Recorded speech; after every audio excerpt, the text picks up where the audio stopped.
The Council of Franks, on behalf of delicious Oscar Mayer 100% beef franks, has declared its official position. Oscar Mayer 100% beef franks are 100% beef frank delicious. This summer, choose delicious. Choose 100% beef. Keep it Oscar.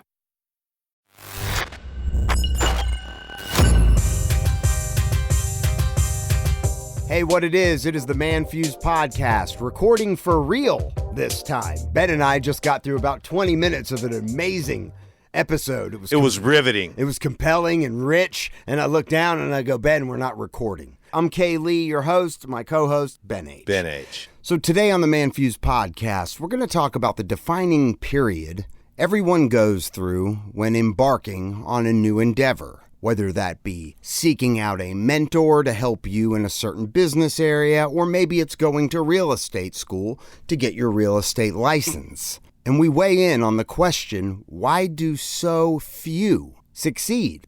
In terms of real estate, how come so many don't end up getting their license? So what we were talking about for the second time. It's the great filter. And real estate's just one example of a great filter, where you see masses of people going to real estate school. Less of them finish. Less of them actually take the test and pass. And then you have less who actually then go on to take the state test and pass. And then less that even hang their licenses. And those who do hang their licenses, a very small percentage of them actually end up having a stable career in real estate that's of any significance, better than whatever it was that they were trying to get away from by getting into real estate in the first place. So, and I think that's the case with a lot of different careers, a lot of different career paths. You have to have sticking power. You have to have that grit. You got to be able to get after it and stick to it, You've got to practice and be able to practice delayed gratification to get to where you want to be. Because guess what? You don't, as much as you would like to just show up and be there. Yeah. It takes time to become. It does. People would come all the time. When I was in the coaching world, I coached a big group of about 120 agents for a year or so.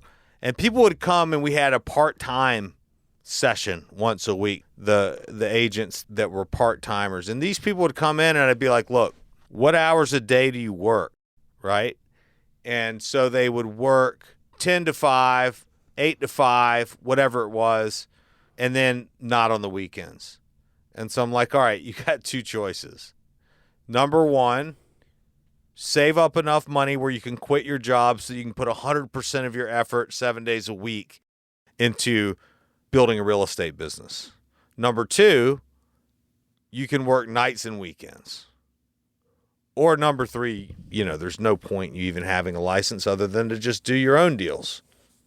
So and I think I've mentioned it before, I'm a high school dropout. I dropped out my beginning of my junior year because it fucking sucked and I didn't think it really. You hated it. It offered me nothing that I was interested in at that time of my life. That's right. Do I regret it? No, I got my good enough diploma, AKA the old GED. But, when I went and got my real estate license, I went with two of my great friends at the time. Both had graduated high school. Both were extremely smart. Both had been in college. I don't know that they graduated. But nonetheless, the real estate filter, as we say, they didn't even end up passing the class test. Nonetheless, the state test. I'm the only one that actually achieved license status and started making money. I mean, a real estate license, $600, I don't know, the price might have gone up, and $600-700 probably, but then you got to do over 40, 50 hours of school in order to get your license before you can take it. You got to put in that time. So, giving up a week of your life and $600, that probably is a couple $1,000 investment. It is. And then not doing it seems like such a waste, but you've got to practice delayed gratification and you've got to be able to make a decision and stick with it in order to reap the benefits. And as the great filter is that time period That's right. of either interning, being a protege to somebody and having a mentor and spending time with them so they can teach you. That's right. In order for you to be successful. Yeah. We're not even talking about the actual staying power of building your business, because the real estate school doesn't teach you how to do that. That's a whole nother filter if you even make it to that point. There's almost two big filters that you have to actually pass through in order for you to be successful. Yes. But what you see is a lot of people making the decision, and I'm not going to say they hang themselves, but essentially they don't go on to do anything with it, or they don't even achieve passing that first filter. And I think that time period, that's the most important part. That is the time when you learn what you need to learn in each section of that journey. Yeah, and we're all in some substrate of that every day of our lives, whether it is that we're learning about our marriage or our kids or how to be a better father or how to be a better business person or whatever it is, there are always easy ways to shortcut shit, kind of pass the buck on what it is that you could be doing. You know what I mean? We get ourselves into these situations like we say we want to do something or we say we want to be something, you know what I mean? But then we're not willing to do what it takes to become what that is. It's not even like monetary. You settle for mediocrity when you throttle back on things. Right. You agree to be mediocre. I see it with, friends, and I see it, with acquaintances, of that happening. And it's like, what happened to that person, and they just dropped off. Like they couldn't stay the course. Yeah. And that's the most important thing. And I think I've mentioned it. Harrison Ford, the Indiana Jones, the great Indiana Jones. Yeah. He said, he put it to this kind of analogy that you stay on the bus until everyone else gets off. Right. Essentially, you don't ever get off the bus. You made the decision to step on the bus. Yeah. You're there when everyone's gone. That's it. And that's how you succeed. And I think that he probably would apply that, in his own life and his acting career and whatever he's achieved. But I think that's a great analogy. It's like, if you're going to get on the bus, don't get off the bus. Yeah. Now you're going to be getting on a different bus. Yeah. And chances are either A, isn't going to give you the happiness you want. No. Or you might get off the bus there too and go on to the next thing. Absolutely. And therefore, you're never really achieving what you could achieve by staying the course. So true. I think that's a powerful thing. If you make the decision, stick with it. Mm-hmm. Go through with it. Shit, if I were to spend time taking my Series 7 and I failed it, I would go back and take my Series 7 again until I passed it. It's just because why waste all that? What are you going to do with the information now? You don't need a license to make your own investment choices, but in order to sell to other people, you do. Financial services, biggest paying industry in the world. Life insurance, all that kind of stuff. More millionaires come out of the financial services industry than any other industry. It's big time, and it's a big filter, and it exists everywhere. It really does. I see it all the time, like with the real estate thing. So it's easy to see everywhere else too. The great filter. Don't be one of the ones that the filter filters you out. Yeah. Yeah. Or maybe that's part of your journey, and maybe that's part of your path to somewhere else. It's part of your process. Which I think is a good tie-in to something that I saw. It was, how do you tell if you're the best or the worst? It's lonely at the top, but it's also lonely at the bottom too. And that's funny. And there could be innumerable ways to measure what success is and what failure is. Yes. Are you the best at archery and the worst at dying? Or are you the best at making lewd videos of yourself sitting on cakes for a small but lucrative audience? Are you the worst at marketing those videos? Yes. Right? Or the best at making coffee, worst at drinking tea before it gets cold, but best at smelling the unique scent of the morning? Worst at going to bed on time. All right? If you're the best, you'll know. Yes. If you're the worst, you probably won't. I thought that was pretty good. I think it comes down to being, self-aware. It's about your mindset, but also being self-aware. Yeah. And I look at it in radio. So when I got into radio, I worked for 2 to 3 years under the radar, technically as an intern, but I wasn't getting any school credits and they weren't paying me, which technically for a publicly traded company, that would be considered illegal because that opens them up to a lawsuit. Yeah. I wasn't going to sue, but they don't know that. But I just wanted to be in the business. Right. Right. But I saw people that had the same aspirations as myself that would get in also. And some of these people were younger than me, actual interns, and who got hired for a position at the radio station, but not the position that they wanted. Let's say they wanted to be an on-air talent. Right. That's a small few that get to that point. And I saw people that had been there for years. Yeah. Who were never given the opportunity to be on air. Right. But they were living in this thing that eventually it was going to happen. And they were given another position in the meantime, which they were never going to be able to transfer from. Yeah. But not being self-aware to know, like, no, they don't see you as that person. Right. To be on air. I don't know what it is. Maybe it's your look. Maybe it's your personality. Maybe it's just how you're a fucking creeper in the office. Yeah. I don't know what it is. But being aware enough of yourself and the way people are perceiving you and the way people are feeding off of you or responding to you sometimes is all you're going to get to making the decision, is this ever going to happen? Mm-hmm. Now, I just was talking about not getting off the bus, but you also have to know when this isn't looking good here. Maybe I need to go. The bus I need to be on. Maybe I need to go to another station and see if people are responding different. I mean,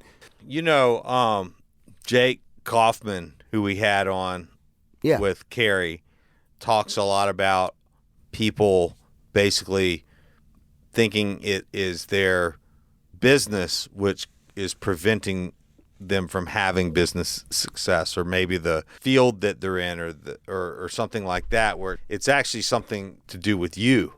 You know what I'm saying? It's you not growing. Yeah. Because when I do, not to cut you off, but when I thinking about the people that I'm thinking about, they weren't pursuing it as I would have pursued it if it was something that I really wanted. That's right. Because I would have been doing air checks like overnight. I would be doing fake things. I'd be bringing it into the program director, like, listen to this, almost to the point where he'd have to start coaching you. That's right. But they weren't doing any of it. Well, and, that's a situation where you have to become who you want to be before the rest of the world is going to recognize who you are. You don't just... It's deep right there. You don't just cross a barrier and now, all of a sudden you are something, or you metamorphosize or something. The world will recognize it after you become, not before, or not at the moment that you become. Or that you think you've become. Yeah. Yeah. Right. It will be after. And and I guess that's all relative to like other people and the way that the world responds. And I think that's important as it pertains to, getting a job and getting hired and all those kinds of things, obviously. In another space, there's this side where yourself and the struggles that you're going through, and areas where there is room for you to grow, and areas that you might be ignoring, and areas that you might think you're good, but maybe you hadn't checked in over there in a while. Right. You know what I'm saying? So you have to take inventory, because the types of things that hold us back in the professional world, it's a reflection of areas where we're holding ourselves back. Right. Well, and also, I mean, as this article was, I was saying, it's like you can be the worst at something, but not have the awareness to tell yourself you're the worst and that you need to improve, or you might realize you need to improve, but your awareness makes it difficult to know what you need to improve. That's right. And the best is only momentarily. There is no... You're the best at the moment. Today, maybe, this week, this month, but others are going to be trying to improve to where they are the best. That's right. And hopefully they're becoming the best versions of themselves, really, what we're talking about, because being the best isn't finite. It's temporary. There's always going to be someone younger. You know, if you're the best MMA fighter in the world, guess what? Eventually you're going to age out and some newcomer is going to surpass you. Right. Because, you know, it's just the evolution. I think it's funny that you could be the best at brushing your teeth, you know, or Right. something simple like that. Right. You know, I mean, you can create these different, like, almost characters of yourself, like in your mind. Like you can play games with it and be like, you could be like the toothbrush hero, Like you are the world champion. the world champ, and you could like outline like what that would look like, and Right. you could follow a schedule. Yeah, and your know? toothbrush keeps vibrating past the 2-minute mark. Yeah, exactly. And you are just champion. Like Right. it sings the Rocky theme to you after 2 minutes. And the thing is that if you held a regimen like that, you would develop a sense of self-esteem around how well you took care of your dental hygiene. That's right. You know what I'm saying? You'd be showing them fuckers off everywhere. You might actually be the best. the best. Right. And the thing is that you'll know it. Right. And that reflects in every area of your life. And, you know, the best and worst is always a subjective call based on the idiosyncratic criteria of that particular rater, you know, or the person making Yeah. those judgments. But Yeah, and so let's say we're talking about ourselves. There's some kind of basic style nowadays where it's like cool to be self-deprecating, for example. like I've got a baby dick. Oh, I'm the worst. You know what I mean? Like, you know, just like you're the worst this or you're the worst that. And it's kind of comedic. You know what I mean? It's funny. And obviously you want to look at yourself and have the ability to know when you're not doing something right, so you can, you know, course correct before you Or- get knocked off. Or it could be one of those things where you don't care about being the worst at Right. it because you're busy being the best at something else. Right, And like something- I'm the worst, you know, at slam dunking basketballs. Okay. The worst ever. Right. Yeah. Right. I've never done it my whole life. you Even know? when it's like 2 feet above your head. Yeah, I can't even do it. You know? He can't even reach his arm up to make the slam, right? I'm the worst at remembering stuff that my wife tells me. The worst. I'm Yeah. like, just please text me a list. And nothing is finite because success and failure, I mean, unless you're dead, it's not over. So you're going to continue to either succeed or fail until you're dead. That's right. You know, so it's just one of them things where it's like you just got to keep going. You're only the best. Well, it's perpetual, man. It's like within every acorn lies a great oak. the You know, the oak wisdom. and the acorn. the wisdom. Is that like the bean in the water or No, water the coffee bean and the carrot. Yes, The coffee bean, absorbs the water. the carrot, and the egg. What? Yeah. The coffee bean, the carrot, and the egg. Yeah. Oh, is that what it is? Yeah. Okay. Yeah. Yeah. Do you want to, now that you've laid that out, do you want to Well, it's an analogy for, you know, a good how breakfast? you respond to life is represented by the boiling water. When you put the egg in the boiling water, it hardens. When you put the carrot in the boiling water, it softens. And when you put the coffee bean in boiling water, it becomes coffee. Right. Absorbs the water. So be the coffee bean. Flow You like know, water. control your environment, be a blessing to your environment. Either, you know, life is either going to cause you to soften or cause you to harden, or you can affect the environment yourself. So anyway, I think be the that's- coffee bean. Within every failure is a seed for success. You know, just as in every success lies a seed for your next failure. It's what you focus on, you know. Every single one of us starts over every day, you know what I mean? With the current set of circumstances that we have worked for and that we've put in front of ourselves. You're responsible for everything in your life, you know? And you wake up every day with that.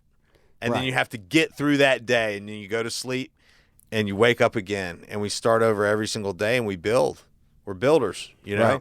That's what we do. Hey, thanks for listening to the ManFUzed Podcast. Join the show by hitting us up at 770-744-5227 or at manfused.com.